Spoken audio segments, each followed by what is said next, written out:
થોડા ઘણા કેવટ બની જાઓ તો રામ તમારી કાથરટમાં બે પગ મૂકીને બેઠો છે કે ધોઈ લ્યો હવે. સાહેબ ભક્તિમાં દાદાગીરી જો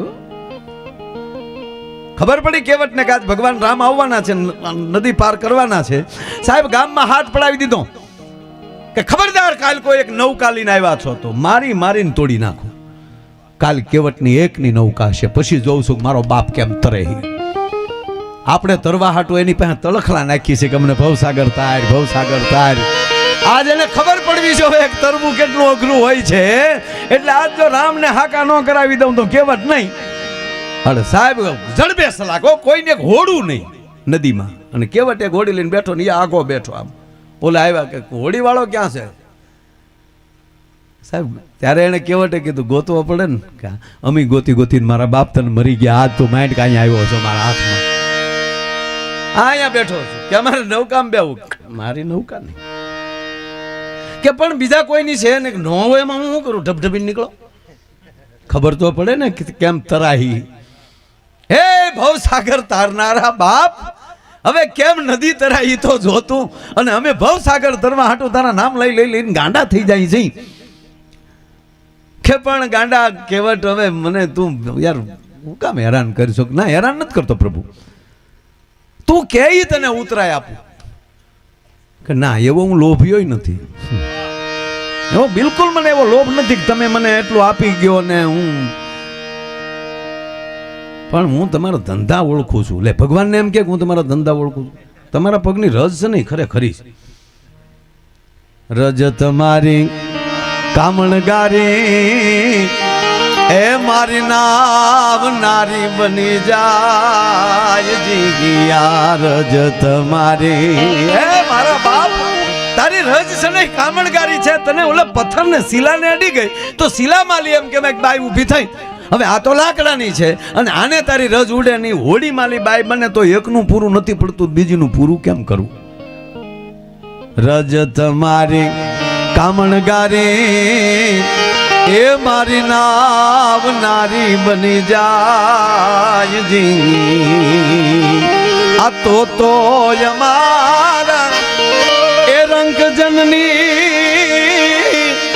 હે જ્યા જીવિકાએ ટળી જાય. માટે પગ ધોવા ગયો હે રઘુરાયજી ધોવા ગયો ને. હે નારાયણ તારા પગ મને ધોઈ લેવા કે પણ ગાંડા બાંડા કઈ બીજું કાંઈ નહીં.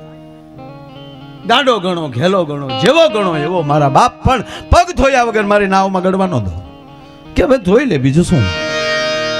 રામાયણનો પ્રસિદ્ધ પ્રસંગ આયા પૂંજી અમારા બારોડદેવ ઉપસ્થિત છે. રાજુભાઈનું ખૂબ મોટું ખેડાણ છે, શાસ્ત્રો ઉપર પણ એનું ખેડાણ છે.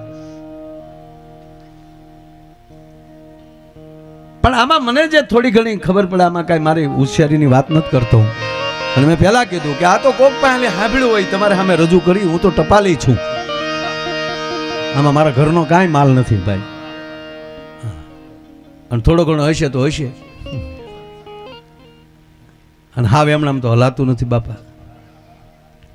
હે તમારી ગાડીમાં બેટરી ન હોય ને અને એક તમારી હવા ન હોય તો ગાડી ભલે 3 કરોડની હોય, નો હાલે ને નો હાલે.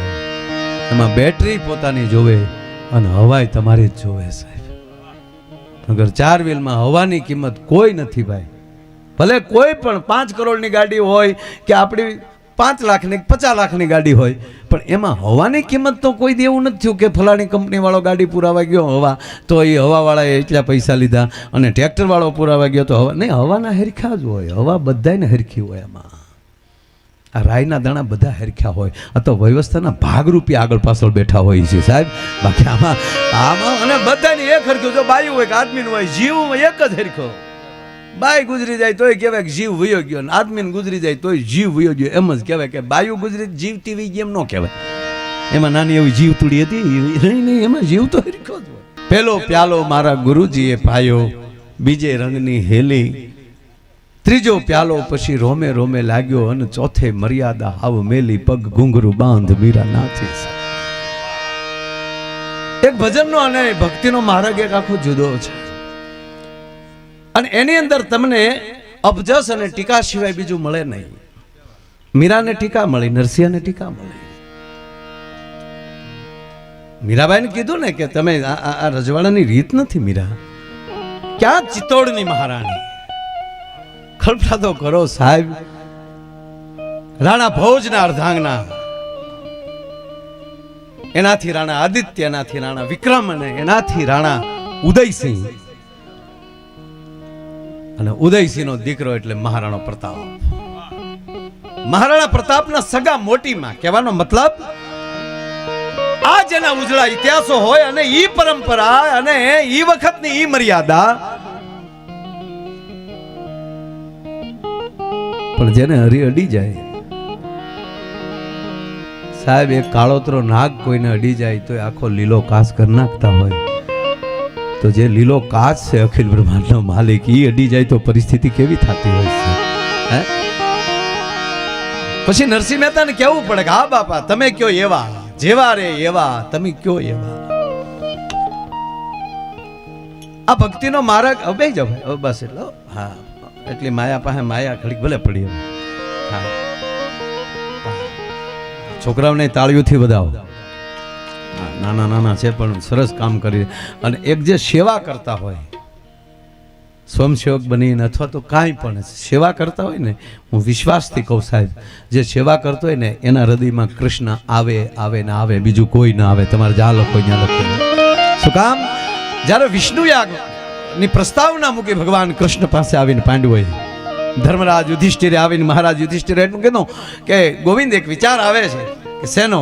કે અમારે વિષ્ણુ યાગ કરવો છે. સાક્ષાત વિષ્ણુ સ્વરૂપ ભગવાન કૃષ્ણ જ્યાં ઉપસ્થિત છે ત્યારે બોલે છે ધન્યવાદ આપું છું આપને, એ મહારાજ યુધિષ્ઠિર આપને હું ધન્યવાદ આપું છું, અને કરવો જ જોવે. તક તો ગોવિંદ ઈ કહ્યો તમે શું મદદ કરશો આમાં? આ એકલા ન થાય, બધાને સાથે જોડાવવું પડે. અને ત્યારે ભગવાન કૃષ્ણ બોલ્યા છે બાપુ મહાભારતમાં કે મહારાજ યુધિષ્ઠિર, હે અર્જુન, હે ભીમસેન, હે સહદેવ, હે નિકોલ, તમે જો યજ્ઞ કરતા હોવ તો પત્રાવળિયું આ કૃષ્ણ ઉપાડશે, સેવક તમારો કૃષ્ણ બનશે. અને ભગવાનનું ધાર્યું કરો ને એટલે ઈ તમારો સેવક ઈ થઈ જાય, નકર સેવક એના છીએ આપણે, પણ ઈ સેવક બની જાય. એનું ધાર્યું કરો તમે, ઈ કે એમ કરવા જાઓ તો ઈ એમ કે તારો રથે હું આકી, તારો સારથી બની જાઓ. ગાંડીવ લઈ હાથમાં અર્જુન થાયુવાન, નથુભાઈ બહુ ગાયું મેં આ ભાવગીત. હે, ગાંડીવ લઈ હાથમાં અર્જુન થાયુવાન, તારો સારથી બની ઉભો છે યોગેશ્વર ભગવાન. તમે કોઈ પણ ગમે ત્યારે કાર્ય કરશો અને થોડા ઘણા તમે કહેવાય ગયો અર્જુનને ચીલે ચાલશો, ત્યારે માન લેવાનો થોડો ઘણો સારથી બનીને કૃષ્ણ તમારે હારે ઉભો હશે.